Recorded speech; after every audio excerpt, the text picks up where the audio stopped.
Money ప్రకారంగా చాలా బావుంటుంది. శుక్రుడు 9వ ఇంట్లో ఉండటం వల్ల సూపర్‌గా యోగ్యతనిస్తాడండి. అద్భుతంగనమాట. ఇప్పటిదాకా మనం చెప్పుకున్న చిన్న చిన్న ప్రాబ్లమ్స్ రెండో ముఖ్యమైన విషయాలు వీళ్ళు చాలా జాగ్రత్తగా చాలా బాగా బెనిఫిట్ అయ్యేదేంటంటే వీళ్ళకి 9వ ఇంట్లో శుక్రుడు ఉండటం వల్ల అది శుభగ్రహం అంటే భాగ్యాన్ని యాక్టివేట్ చేస్తుందండి వాళ్ళకి.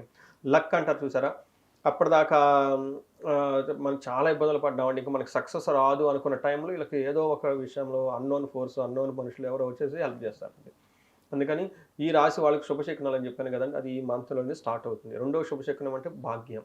9వ ఇంట్లో ఆహ్, శు శుభగ్రహం ఉండటం వల్ల చాలా బావుంటుంది. అక్కడ ఎలాంటి భాగ్యం ఉంటాయంటే వస్త్రలాభం చాలా బావుంటుంది. మహా ఆరోగ్యం, భక్తి, గురు భక్తి, గురువులను కలవటం, తర్వాత ఆశ్రమాలు తిరగటము, తర్వాత వీళ్ళకి ఈ టైంలో పుణ్యకార్యాలు ఎక్కువ చేస్తే మంచిదండి. భగవద్గీత చదవటం, లేదంటే అష్టావక్ర గీత ఇలా మనకి ఎన్నో ఉపనిషత్తులు ఉన్నాయండి. ఇప్పుడేమంటే యూట్యూబ్‌లన్నీ మనకు చాలా క్లీన్‌గా హ్మ్. ఎక్స్‌ప్లెయిన్ చెప్తున్నారండి. చాలామంది గొప్ప మహానుభావులంతా ఈ జనరేషన్ విధంగా చెప్తున్నారు. అలాంటి యూట్యూబ్‌లు గనుక అవన్నీ గనుక చూస్తే ఆళ్ళకి చాలా అవకాశం ఎక్కువగా ఏమవుతుందంటే అండి ఈ గురు భక్తి ఈటి గనుక చేసి ఈ దోషాలేమైనా ఉంటే పోయేసి చాలా బాగుంటది. ఈళ్ళకి ఈ టైంలో ఇవి చేస్తే అర్థమవుతాయండి చాలా క్లీన్‌గా. తర్వాత చిత్తశుద్ధి ఈళ్ళకి ప్యూర్ సోల్ అంటారు చూడండి. ఆ ప్యూర్‌గా ఉండే ఒక మంచి టైం కూడా అండి. అంటే అంతకుముందు బాధపడుతూ ఉంటారు ఈళ్ళకి. అయ్యో! ఇది పోయింది, అది పోయింది.